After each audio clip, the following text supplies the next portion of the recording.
Welcome, beloved.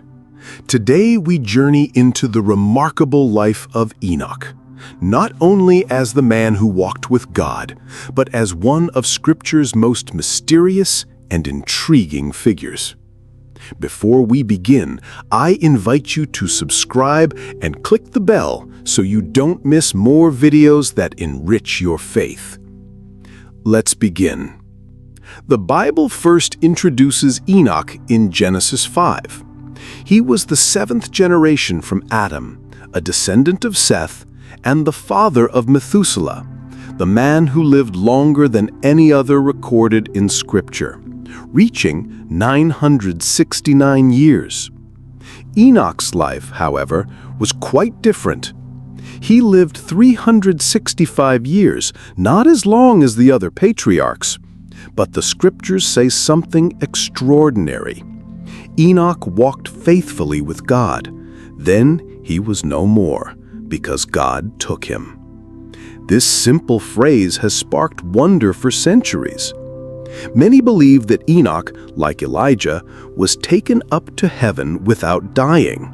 But the original Hebrew phrasing also allows a more symbolic interpretation, that Enoch's close relationship with God led to an early but peaceful departure from this world.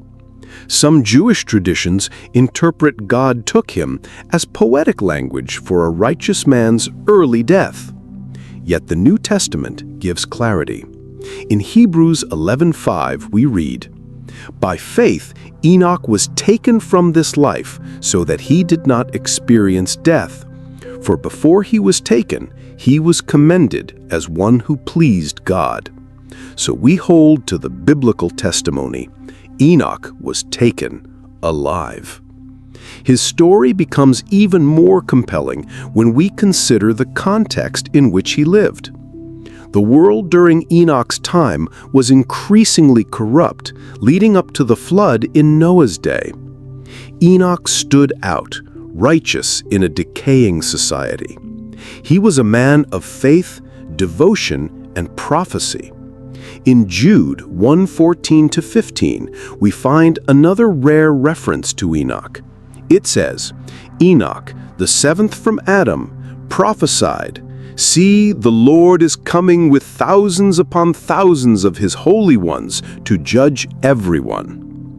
This prophecy is apocalyptic in tone, pointing to divine judgment, something Enoch is believed to have spoken long before the time of Noah. But where did Jude get this prophecy? Many scholars trace it to the Book of Enoch, a non-canonical Jewish work that survived in Ethiopic manuscripts.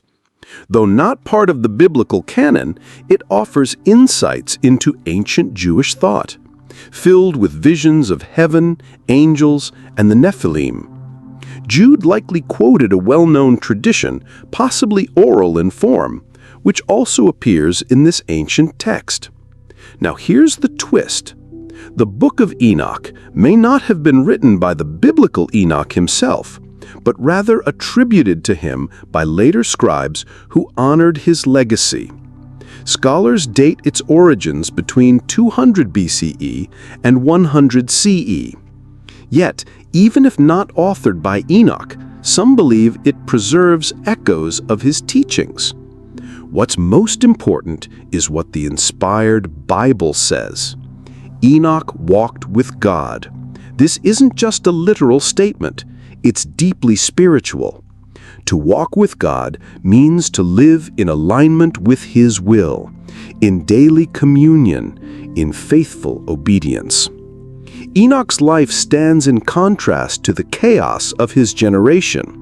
His devotion reflects what it means to live a set-apart life, holy, enduring, and full of purpose. Let's consider another perspective. Enoch's 365 years may symbolically mirror the days of the solar year, reflecting completeness. But unlike others who lived nearly a millennium, Enoch's relatively short life reminds us that length of days means little without purpose. It's the quality of one's walk with God that matters most. And Enoch's legacy doesn't end there. He appears in Luke's genealogy of Jesus, connecting him to the line of redemption. Hebrews places him in the Hall of Faith, alongside Noah, Abraham, and Moses. And his story reminds us of the promise found in 1 Thessalonians 4:16-17, that at Christ's return, those who are alive will be caught up to meet the Lord. Could Enoch's ascension prefigure this event? Many believe so. Still, today, we live in morally declining times. Like Enoch, we are called to walk by faith, not by sight, to speak truth in love, even when it costs us. Enoch didn't build an ark. He didn't confront kings. He simply walked with God, and that was enough to please him. So, beloved, whether your journey is long or short, whether you're known or hidden, live like Enoch, with a life that honors God in every step. Thank you for joining us today. Share your thoughts in the comments. Have you read about Enoch in Genesis or Hebrews? What do you take from his life? Like, subscribe, and stay with us for more journeys through the Bible that strengthen your spirit. Until next time, may you walk in step with the Lord, just like Enoch did.